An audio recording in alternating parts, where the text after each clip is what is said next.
Assalamualaikum warahmatullahi wabarakatuh. Halo semuanya, perkenalkan saya Wafi Jaitunah. Pada video kali ini saya akan menjelaskan mengenai graf dalam struktur data.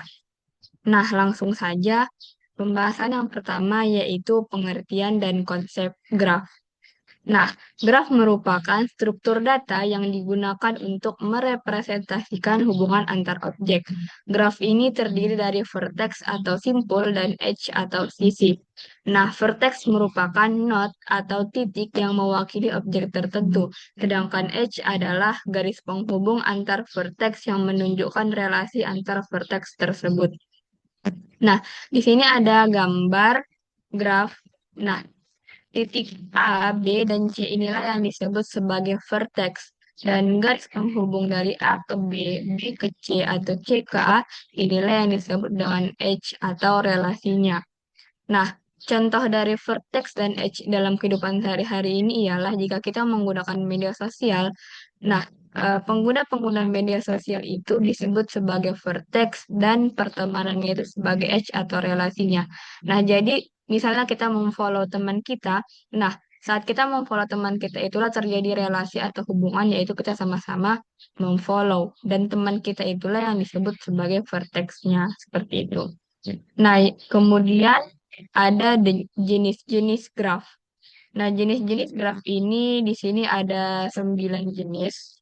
Nah, yang pertama ada undirected graph, yaitu graf yang tak berarah. Jadi dia itu edge-nya itu hanya berupa garis biasa saja tanpa ada tanda panahnya. Nah, kebalikan dari graf ini yaitu directed graph, yang dimana graf ini memiliki arah. Nah, di sini bisa dilihat bahwa edge-nya itu berbentuk tanda panah. Nah, kemudian ada weighted graph, yaitu graf yang memiliki bobot. Nah, kebalikannya itu yaitu unweighted graph, yaitu graf yang tidak memiliki bobot. Nah, di sini bisa dilihat gambarnya. Graf yang memiliki bobot itu, bobotnya itu diletakkan di atas edge-nya atau menunjukkan berapa nilai relasinya. Nah, kemudian ada graf sederhana. Kebalikan dari graf sederhana itu yaitu multigraf. Nah, perbedaan dari graf sederhana dan multigraf ini yaitu graf sederhana yaitu hanya memiliki satu edge atau edge-nya itu tunggal. Sedangkan multigraf itu memiliki edge ganda atau dia itu bisa terjadi looping atau perulangan. Jadi di sini bisa dilihat edge pertama itu dari B ke C. Nah, kemudian ada edge kedua dari C ke B. Jadi di sini terjadi looping atau perulangan. Itulah yang disebut dengan multigraph.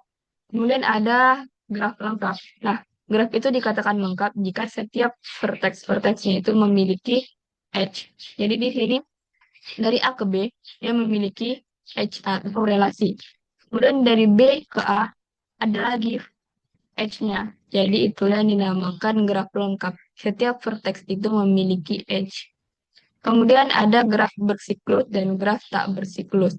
Nah, graf bersiklus ini merupakan graf yang memiliki edge yang kembali kepada vertex awal. Sedangkan graf tak bersiklus ini dia itu tidak memiliki edge yang balik ke vertex awalnya. Kemudian materi yang selanjutnya yaitu representasi graf. Nah, representasi graf ini merupakan cara menyimpan informasi vertex dan edge dalam memori komputer agar dapat diolah oleh algoritma. Tujuannya ialah supaya komputer bisa dengan mudah mengetahui vertex mana yang terhubung ke vertex lain, menghitung jarak, bobot, atau arah antar vertex, dan menjalankan algoritma seperti BFS atau DFS. Cara representasi graf yang pertama itu ialah adjacency matrix atau matriks ketetanggaan.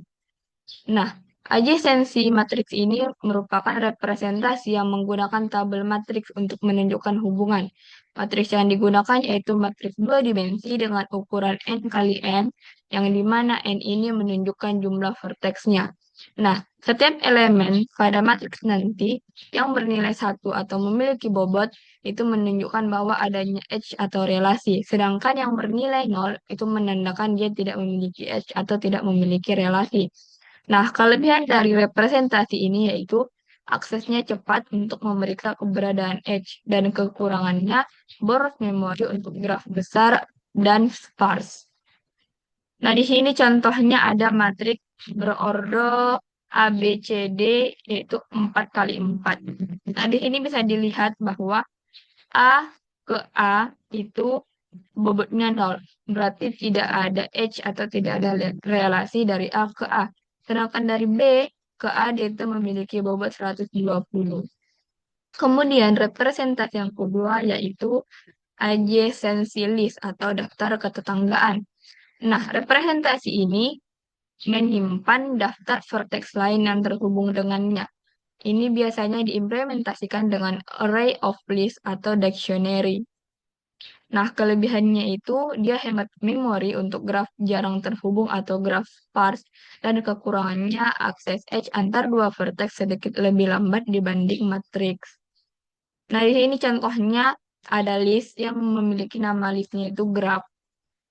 Nah, di sini di dalam list ini ada A atau vertex A, yang dimana vertex A ini memiliki hubungan. Karena di sini kan representasi ini menyimpan daftar vertex lain yang terhubung dengannya. Nah, daftar vertex lainnya itu inilah dia yang di dalam list siku. Di sini berarti menunjukkan bahwa vertex A memiliki hubungan dengan vertex B dengan nilai bobot H-nya itu 120 dan dengan vertex C itu memiliki bobot H-nya itu 90 seperti itu. Nah, kemudian representasi yang ketiga yaitu edge list atau daftar sisi. Sama seperti adjacency list tadi, dia ini biasanya diimplementasikan dengan array of list atau dictionary. Akan tetapi graf ini disimpan sebagai daftar pasangan vertex yang terhubung. Nah, kelebihannya itu dia sederhana dan mudah dibaca serta cocok untuk input awal sebelum diubah ke bentuk lain, dan kekurangannya tidak efisiensi untuk operasi pencarian koneksi antar vertex. Nah, contohnya di sini ada list namanya edge. Nah, di sini dia itu menuliskan satu persatu daftar pasangan atau daftar relasinya. Di sini ada vertex A dan vertex B itu memiliki H-nya itu bernilai 120. Nah, dan A ke C itu 90, B ke C 100. Nah, jadi perbedaan dari ketiga representasi ini dapat dilihat di contohnya. Nah, di sini kan kalau adjacency matriks itu berbentuk matriks. Nah, jadi cara membacanya itu kita melihat setiap kolom dan baris. Nah, ini kolom A, baris A 0. Kolom B, baris A 120. Seperti itu cara membacanya. Sedangkan dari adjacency list ini kita itu melihat. Nah, di sini vertex A memiliki hubungan dengan B dan C. Vertex B memiliki hubungan dengan A dan C. Sedangkan edge list ini dia itu menuliskan satu persatu. AB 120, AC 90, BC 100. Seperti itu. Nah, jadi perbedaan adjacency list dengan edge list ini, kalau adjacency list, dia itu langsung setiap vertex dibuat lagi daftar hubungannya. Sedangkan edge list ini dituliskan satu persatu setiap vertex dan siapa eh, teman yang memiliki relasinya seperti itu. Nah, yang terakhir penerapan graf. Dari di sini saya membuat contoh penerapan graf ini pada jaringan transportasi. Nah, di sini teksnya itu ada kota A, kota B, kota C, dan kota D. Nah, sedangkan H-nya itu ada jalur-jalur yang berwarna kuning, hijau, dan oranye ini. Nah, untuk bobot H-nya atau nilai dari H-nya itu, di sini ada 120 km, 90 km, 70 km, dan seterusnya.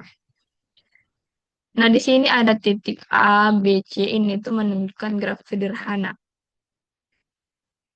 Nah, jadi jaringan transportasi ini sering digunakan dalam sistem navigasi sepertinya Google, seperti contohnya itu Google Maps, yang dia itu digunakan untuk menghitung rute tercepat atau paling efisien antar dua lokasi. Nah, mungkin itu saja pemaparan materi dari saya pada video kali ini. Jika ada kata-kata yang salah, saya mohon maaf. Terima kasih sudah menonton video ini. Sampai jumpa lagi.